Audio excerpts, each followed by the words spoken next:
Assalamualaikum warahmatullahi wabarakatuh. Ya, hari ini kita akan sedikit membicarakan mengenai masalah tetap proposal work execution policy. Dan hari ini kita akan berbicara mengenai man hour dan expenses. Ya, ini kita bagaimana cara menghitung cost untuk man hour dan expenses. Insya Allah kita akan mulai dengan slide yang berikut ini. Oke. Ini tentang man hour and expenses ya. Kita akan membahas tentang sangat penting ini. Ini karena cost yang lumayan besar biasanya, apalagi di dalam proyek-proyek untuk fit ya. Untuk proyek-proyek fit ini cukup besar. Baik, apa saja yang harus kita perhatikan dari peraturan keempat dari proposal work execution policy dalam man hour and expenses ini? Yang pertama, penjelasan mengenai masalah man hour dan expenses. Ya, ini kita punya satu contoh ya tentang form dari man hour and expenses gitu ya. Ini contohnya, oke. Jadi di sini kalau bisa dilihat, ini adalah contoh dari form untuk cost ya yang biasa disusun.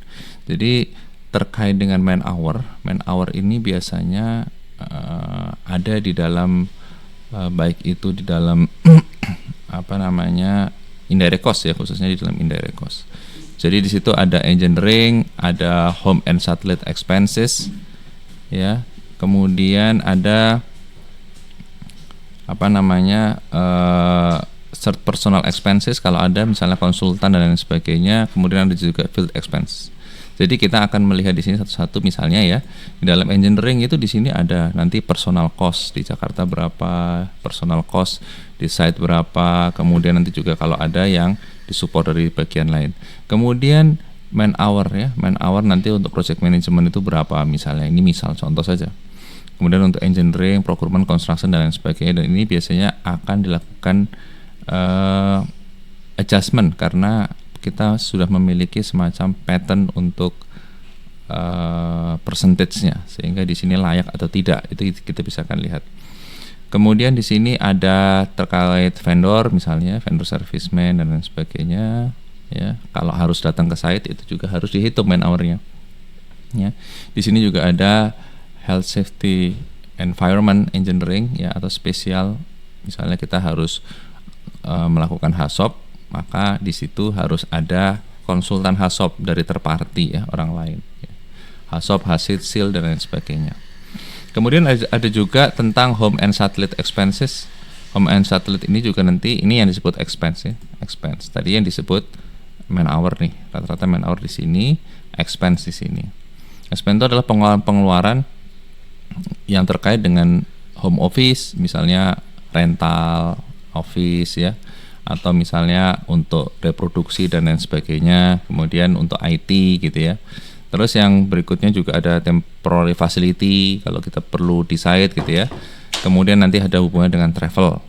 Ya. Ini ada keterkaitan sama expense. Ada juga yang personal expense. Kalau ini kita butuhkan, kita membutuhkan personal expense, misalnya konsultan. Ya. Mereka ada travelnya, mereka ada macam-macam gitu ya.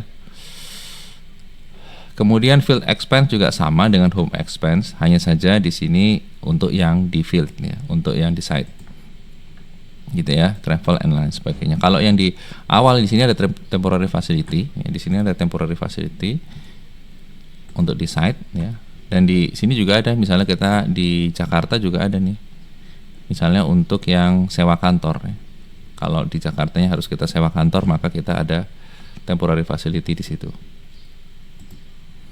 Oke, kemudian setelah itu nanti ada juga, ya sudah itu aja, field expense, Jakarta expense, sama third personal expense kalau ada, kemudian home satellite expense, dan di sini engineering ya, engineering man hour, ya ini indirectnya.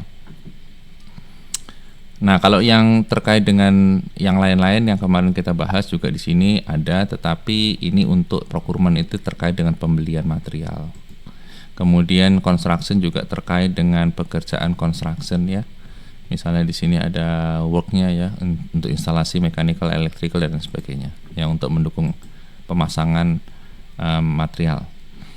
Ya, itu yang mungkin keterkaitannya adalah dengan expense ya, keterkaitan dengan expense dan man hour. Oke, kita akan kembali lagi ke slide kita. Jadi kita tidak akan banyak berbicara di sini, tetapi paling tidak secara point of view kita sudah tahu. Oke, selanjutnya di dalam membuat man hour dan expense kita harus cek konsistensinya. Terhadap apa? Yang pertama adalah terhadap work duration. Ya, jangan sampai tidak make sense. Karena biasanya kalau man hour-nya itu kegedean, itu akan kelihatan. Masa orangnya sebanyak ini hanya dalam waktu 3 bulan orangnya 100 misalnya untuk mengerjakan fit ya, itu kayaknya juga tidak make sense ya, itu bahaya. Atau expense-nya juga begitu ya.